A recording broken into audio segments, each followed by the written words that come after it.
In the meantime, coal remains an important source of energy in many countries, but the United States is home to the largest coal reserves in the world. And that is perhaps one of the main reasons that half of the electricity produced in the United States is by coal-fired power stations. The other reason Americans are keen to use coal is because of costs. It's a very cheap form of energy production. But this comes at a high price for the environment due to pollution. Billions of tons of carbon are emitted into the air every year, producing greenhouse gases that harm the environment and fuel climate change. But despite international calls for a cleaner source of energy, coal companies remain reluctant to change their ways. Business is still booming at Georgia Power.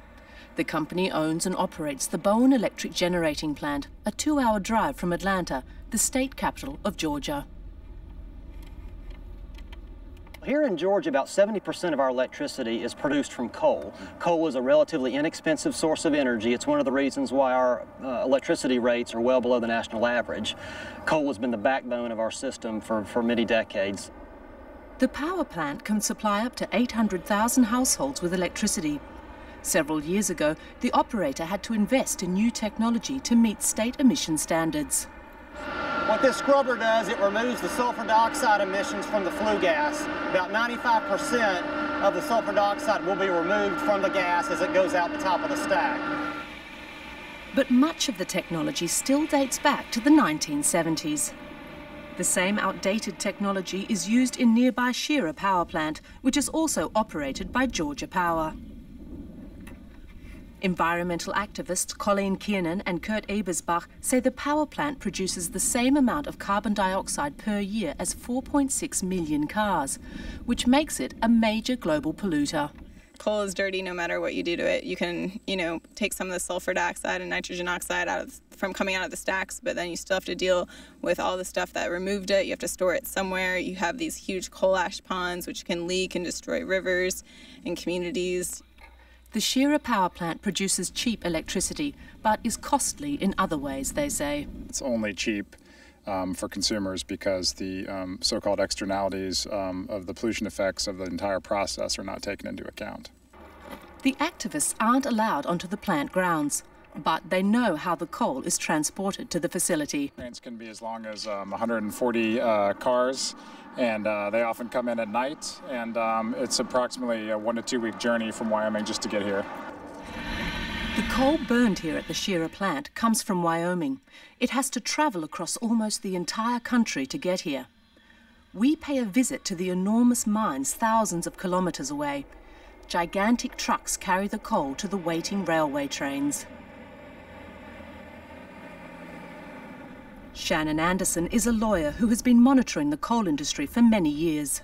This is one of about 100 trains that leaves the Powder River Basin every day filled with coal.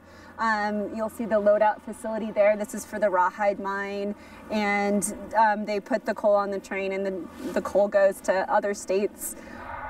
Until the 1970s, agriculture and tourism were Wyoming's principal industries. But mining has really taken off since then. The region has some of the thickest coal seams on Earth, and the supplies here will last for decades. Thousands of temporary workers make a living in the city of Gillette in northwestern Wyoming. The environmental impact is secondary. They're here for the quick cash. As you can see from the mine behind me, coal's still a very dirty business. It requires a lot of trucks. It requires, the trains to get the coal from the coal mines. It requires, these large power plants that don't run at top efficiencies either. Because nearly half of US electricity is generated by coal, workers here are confident the boom will continue. And coal mine owners are looking to expand into new markets. Colorado, Illinois, Kansas, Iowa, Ohio, all of the Midwestern states, including as far south as Texas, as far north as North Dakota. We have shipped coal as far east as Virginia.